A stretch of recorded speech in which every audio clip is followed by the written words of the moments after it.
Agent gets a listing, great, they succeeded. They went, met with the seller, asked the right questions, presented themselves in a fair light. Now they have the listing. Now what? What do you do next to prepare to get your listing sold?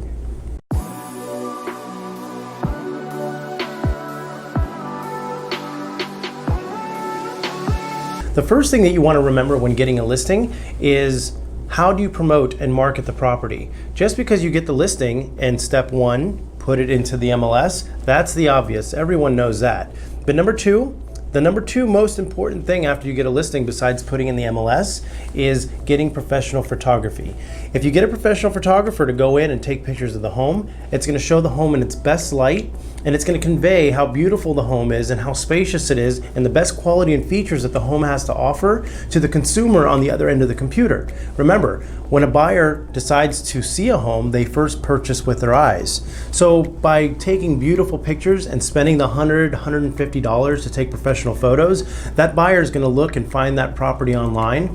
Then they're usually going to contact their real estate agent or call an agent online to show them the property. Remember, they're never going to take the time to set foot into a new listing if they don't at least like what they have to see online first. So professional photos are the way to go. Don't cheap out. We're selling a $200,000, $300,000, $400,000, $600,000, $700,000 home, and with the commission that you're about to earn, tell me you can't spend $150 to take professional photos.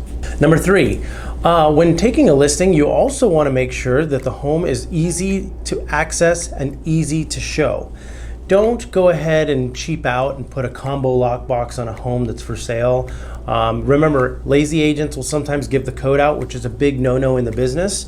And also, when and if there's somebody living in the home, it's not very secure. So always make sure you put an electronic lockbox on the property. That way it's secure and other agents can access the home. Plus, the good thing is if you're using your lockbox the way it should be used, you can now track every agent that's shown your home, what time they showed your home, and you can also reverse prospect back to them and request showing feedback and ask how they like the property. That way you can go back and give feedback directly to your seller. Number four, now when taking a listing in order to get it sold, you want to make sure that the seller puts their best foot forward and shows the home off in a great way. So we often tell the seller curb appeal. Curb appeal is huge. If you're going to spend any money on the house, making any type of improvement, it's going to be the front. So whenever somebody drives up to the home and they see what it looks like, you want them to feel like they want to go in, which means well manicured lawn, trimmed bushes, trimmed hedges, no dead palm fronds hanging from the tree, new mulch, and pressure wash the driveway and walkways. This will go a long way. I've been in situations before when I pulled up with a buyer to show them a home and they said, keep driving. We don't even want to step foot in the house from what we saw on the exterior of the home. And another way to properly get your home sold is effective marketing and advertising. When you take a home to list it, just putting in the MLS won't suffice. You also have to be very savvy and strategic with the way that you market the property. So remember guys, Facebook, Instagram, any type of social media that you can put the property out in front of consumers is ultimately going to be a great way to get it sold. Remember, don't shy away from open houses. Open houses are a great opportunity to show your seller that you're committed to getting it sold.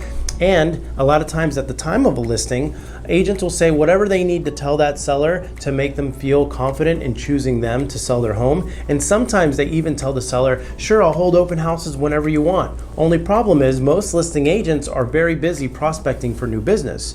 So unfortunately, they can't hold as many open houses as they'd like or that they promise. So easy solution for this, if you're an agent and you're going to hold open houses on your listing, there's plenty of eager agents in your office that are looking for an opportunity to list a home for sale. Or actually, there's plenty of agents in the office looking for opportunity to hold open houses and get maybe some buyers that come through. Also, while that agent in the office is holding an open house for you, they're satisfying the seller and they're making you look good as well. Last but not least, feedback. Feedback is huge, it's important. The number one complaint that most sellers have when they say, hey, working with a realtor, what was your experience like? The number one complaint is they didn't have good communication with their agent. And once the agent listed the home and put a for sale sign in the yard, they didn't see or hear from their agent again until the day of closing. Now, what you want to do is you want to ask the sellers, when is the best time to communicate with them? And what is the best method of communication, whether it be text, phone, email, whatever the case might be. In this situation, you want to make sure you contact them at least once a week with feedback from showings, as well as any information that you can provide to them from viewership online and how many hits their home got and how often their home was looked at by consumers on the internet or social media. So there you have it, guys. Remember, when you take a listing, number one, never cheap out. Number two, be consistent. And number three, make sure you have open line of communication with your seller to let them know you're working as hard as you possibly can to get their home sold. If you guys like what you had to hear, fantastic. Please comment below. Tell us if there's anything that I may have missed or any other methods to get your home sold quickly once you list it. Until then, we'll see you next time.